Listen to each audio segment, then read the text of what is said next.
Deuteronomy chapter 1. Moses talks to the Israelites.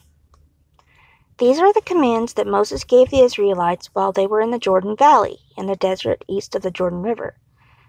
This was across from Suf, between the desert of Paran and the cities of Tophel, Laban, Hazeroth, and Dizahab. The trip from Mount Horeb through the mountains of Seir to Kadesh Barnea takes only 11 days, but it was 40 years from the time the Israelites left Egypt until the time they came to this place. On the first day of the 11th month of the 40th year, Moses spoke to the people and told them everything the Lord commanded. This was after he defeated Sihon and Og. Sihon was the king of the Amorites and lived in Heshbon. Og was the king of Bashan and lived in Ashtaroth and Edrei. The Israelites were in Moab on the east side of the river Jordan when Moses began to explain what God had commanded. At Mount Horeb the Lord our God spoke to us. He said, "You have stayed in this mountain long enough. Go to the hill country where the Amorites live, and to all the neighboring areas in the Jordan Valley, the hill country, the western slopes, the Negev, and the sea coast. Go throughout the land of Canaan,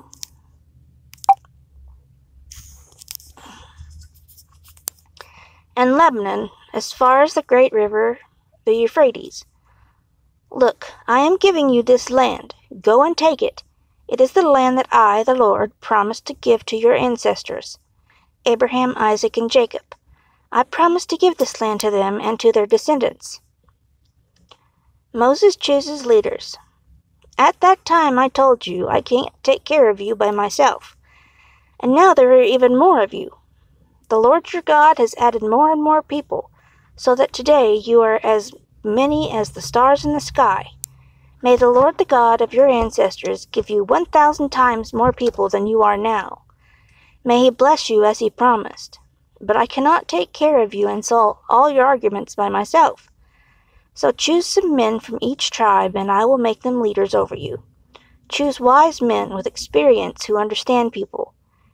And you said, "That is a good thing to do." So I took the wise, experienced men you chose from your tribes, and I made them your leaders.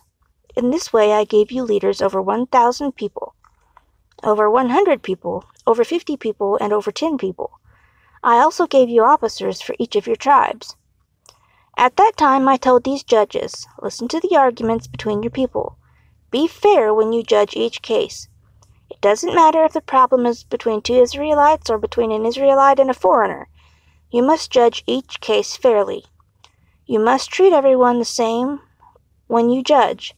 You must listen carefully to everyone, whether they are important or not. Don't be afraid of anyone, because your decision is from God. But if there is a case too hard for you to judge, bring it to me, and I will judge it. At that same time, I also told you everything you must do." The spies go to Canaan. So we obeyed the Lord our God. We left Mount Horeb and went to the hill country of the Amorites. You remember that big, terrible desert that we walked through. We came as far as Kadesh Barnea. Then I said to you, "You have now come to the hill country of the Amorites. The Lord our God will give us this country. Look, there it is. Go up and take the land for your own. The Lord, the God of your ancestors, told you to do this, so don't be afraid or worry about anything." But all of you came to me and said, "Let's send some men to look at the land first. They can spy out the land and come back and tell us the way we should go and which cities we will come to." I thought that was a good idea, so I chose 12 men from among you, 1 man from each tribe. Then they left and went up to the hill country. They came to the valley of Eshcol and explored it. They took some of the fruit from that land and brought it back to us. They told us about the land and said, "The Lord our God is giving us a good land." But you refused to go into the land. You refused to obey the Lord your God. You went to your tents and began to complain. You said, "The Lord hates us. He brought us out of the land of Egypt just to let the Amorites destroy us. Where can we go now?" The men we sent have frightened us with their report. They said, "The people there are bigger and taller than we are. The cities are big and have walls as high as the sky, and we saw giants there. So I said to you, don't be upset or afraid of those people. The Lord your God is in front, leading you. He will fight for you just as he did in Egypt. You saw what happened in the desert. You saw how the Lord your God carried you like a man carries his child. He brought you safely all the way to this place. But you didn't trust the Lord your God then either. But he was always in the front, going ahead to find a place for you to camp. At night he was in the fire that showed you where to go, and during the day he was in the cloud. People not allowed to enter Canaan. The Lord heard what you said, and he was angry. He made a vow. He said, "Not one of you evil people who are alive now will go into the good land that I promised to your ancestors. Only Caleb, son of Jephunneh, will see that land.